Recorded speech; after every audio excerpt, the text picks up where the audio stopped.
আসসালামু আলাইকুম। আমার মায়ের কাছ থেকে শেখা একটা রেসিপি তোমাদের সাথে শেয়ার করব। এখানে আমি সমস্ত প্রকার সবজি চুলায় বসিয়ে নিয়েছি, দিয়ে দিলাম স্বাদমতো লবণ, হলুদ গুঁড়ো আর কাঁচামরিচ। এটা দিয়ে আমি এখন ভালোভাবে একটু নেড়েচেড়ে মিশিয়ে নিব। মিশিয়ে চুলার মধ্যে বসিয়ে দিয়েছি। এখন আমি এটাকে জাল করে নিব প্রায় 5 মিনিটের মতো। এখন ঢাকনা দিয়ে ডেকে আমি রান্না করে নিলাম। দেখতেই পাচ্ছ কত সুন্দর বলক উঠে এসেছে। এখন আমি একটু নেড়েচেড়ে এটাকে মিশিয়ে নিব। এখানে আমি বিচিওয়ালা সিম দিয়ে নিরামিষটা রান্না করতেছি। দিয়েছি লাউ, আলু। এখন আমি একটু কুচনির সাথে এটা ভেঙে নিয়েছি, দিয়ে দিলাম জিরার গুঁড়ো আর দিয়ে দিব আমি গরম মশলার গুঁড়ো খুবই সামান্য পরিমাণ। এখন আমি একটু নেড়েচেড়ে এটাকে মিশিয়ে নিব। এরকম সবজি হলে আর আমার কিছুই লাগে না,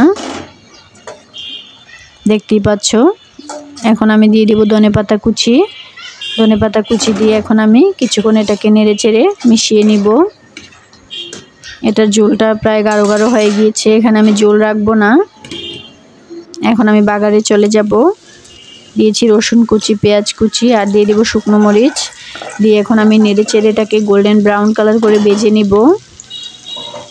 আর দিয়ে দিব এখানে আমি 5 ফোড়ন, আস্ত 5 ফোড়ন দিব এখানে আমি। দিয়ে তারপর এটাকে আরও কিছুক্ষণ একটু ভেজে নিব। দেখতেই পাচ্ছ কত সুন্দর এটা আমার ভাজা হয়ে গিয়েছে। এখন আমি সবজিগুলো দিয়ে দিব। সবজিগুলো দিয়ে এখন আমি একটু নেড়েচেড়ে এটাকে মিশিয়ে নিব।